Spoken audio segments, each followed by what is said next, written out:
माझं नाव सीमा खुरसंगे. मी मनोब्रह्मा फाउंडेशन अंतर्गत संवाद पुनर्वसन केंद्र येथे समुपदेशक म्हणून काम करत आहे. तर आजचा जो टॉपिक आहे आर्ट थेरपी आणि मानसिक आरोग्य. आपण बघतोय की आजच्या वेगवान आयुष्यामध्ये मानसिक आरोग्य हे खूप महत्त्वाचे आणि संवेदनशील क्षेत्र बनलेले आहे. तर साधारणपणे आपण म्हटलं मानसिक आरोग्य म्हणजे काय, तर मानसिक आरोग्य हे एक व्यक्तीची विचार, भावना, वागणूक यामधला सुरक्षित समतोल. जर हा समतोल विस्कळीत झाला तर त्यामधून बरेचसे आपल्याला मानसिक समस्या निर्माण होऊ शकतात.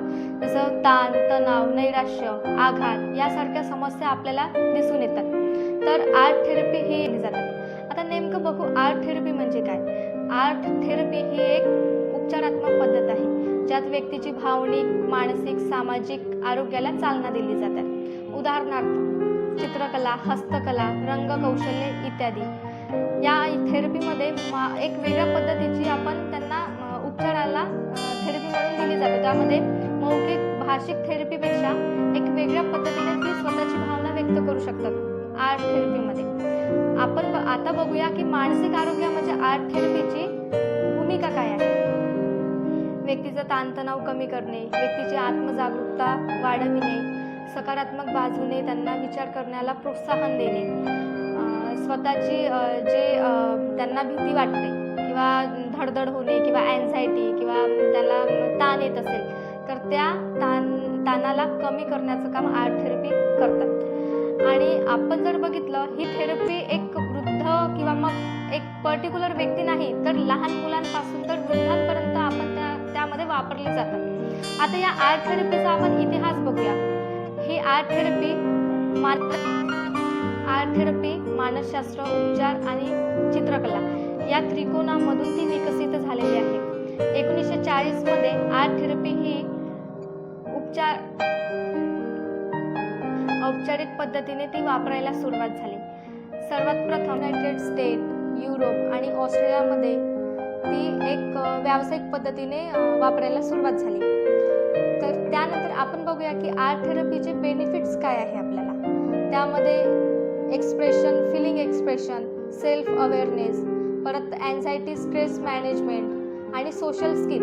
आता यामध्ये बघायचं म्हटलं की आर्ट थेरपी सेल्फ अवेअरनेस याच्यामध्ये आपण बघितलं की स्वतःमध्ये जागरूकता आणणे किंवा मग जे आपण म्हणतो सोशल स्किलमध्ये असं आहे की एखादे पेशंट जर बोलत नसेल किंवा मग तो सगळ्या वातावरणामध्ये इन्व्हॉल्व होत नसेल तर एखादी आपण आर्ट थेरपीच्या माध्यमातून जे आपण चित्र काढायला लावले आहे पेशंटला, जे ॲक्टिव्ह मेंबर्स आहे त्याच्यामध्ये अटॅच केलं तर एक सोशल स्किल त्याची डेव्हलप होतच. एकमेकांना बोलणे, कम्युनिकेशन स्किल वाढेल त्यांच्यामध्ये सहानुभूतीची जागरूकता होईल. त्यांचं कम्युनिकेशन स्किल वाढल्यानंतर त्यांचं जे फिलिंग्स आहे ते एक्सप्रेस होणार. त्यानंतर आपण बघितलं की सेल्फ एक्सप्रेशन, जसं आपले जे ओपिनियन आहे, जे त्याला जे वाटतंय ते एक्सप्रेस करू शकत नाही किंवा त्याला कठीण वाटते ते चित्रकलाच्या माध्यमातून एक्सप्रेस करणे किंवा मग जे चित्रकला करत असताना किंवा आर्ट करत असताना किंवा क्राफ्ट करत असताना त्याला जे ताणतणाव वाटत असते तर ते जे ताणतणावाचे हार्मोन्स आहे ते कमी होऊ शकतात. तर ही थेरपी आर्ट किंवा एक क्राफ्ट नाही, ती एक उपचारात्मक पद्धत आहे, ती मानवोपयोगी पद्धत आहे. ती आपण आर्ट थेरपी आपण म्हणू शकतो. त्याचा हे सगळा जो निष्कर्ष आहे तो असाच की आर्ट थेरपी ही एक आर्ट किंवा क्राफ्ट नाही, ती एक मानवोपयोगी उपचार पद्धती आहे. तर जसं आपण बघतोय की चित्रकला असेल, हस्तकला असेल, रंगकौशल्य असेल, जे आपण बघतो त्याच्यामध्ये अफोर्डेबल जे आपण करू शकतो आपल्या पेशंटला, ते म्हणजे मेहंदी असेल किंवा रंगोळी असेल किंवा मग चित्र काढणे असेल. तसं एखाद्या व्यक्तीला जर फ्रस्ट्रेशन आलं किंवा ताणतणाव आलं तर आपण काय करतो की पेशंटला जे हार्मफुली असतात, जसं बाकी ठिकाणी जर बघितलं आपण जिममध्ये वगैरे बघितलं तर बॉक्स वगैरे असतं किंवा मग बेल्ट असतात किंवा पंच बॉक्स असतात, पंच बॅग असतात. त्याऐवजी आपण अफोर्डेबल गोष्टी म्हटलं ती आपण एक पेपर आणि पेन जर घेतला तर त्या पेशंटला म्हटलं की त्याला फ्रस्ट्रेशन आलेलं आहे तर ते फ्रस्ट्रेशन कसं काढणार, तर आपण या पद्धतीने त्याला जर राऊंड करायला सांगितलं तर ते फ्रस्ट्रेशन त्याचं तिथे व्यक्त होणार.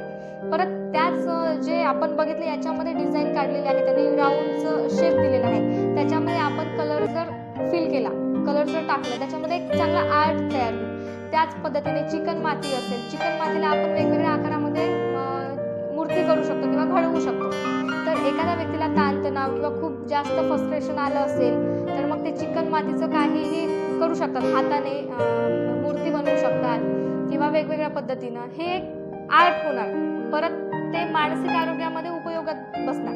जसं आपण बाकीचं बघितलं की जे अंडे वगैरे असतील किंवा कॉटन किंवा अंड्याचं जर मिक्सचर केलं त्याच्यामधून काय होणार, वेगवेगळ्या आर्ट तयार होणार. तर ही एक आर्ट थेरपी आपण जर आपल्या पेशंटला उपचारासाठी देत असेल तर त्याच्यामध्ये हेच आहे की ताणतणावाचे जे हार्मोन्स आहेत ते कमी होणार, बॅलन्स राहणार आणि त्याच्या जे आत्मजागरूकता असेल किंवा मग त्याला कॉन्फिडन्स असेल, त्या सगळ्या गोष्टी त्याच्या इम्प्रूव्ह होणार.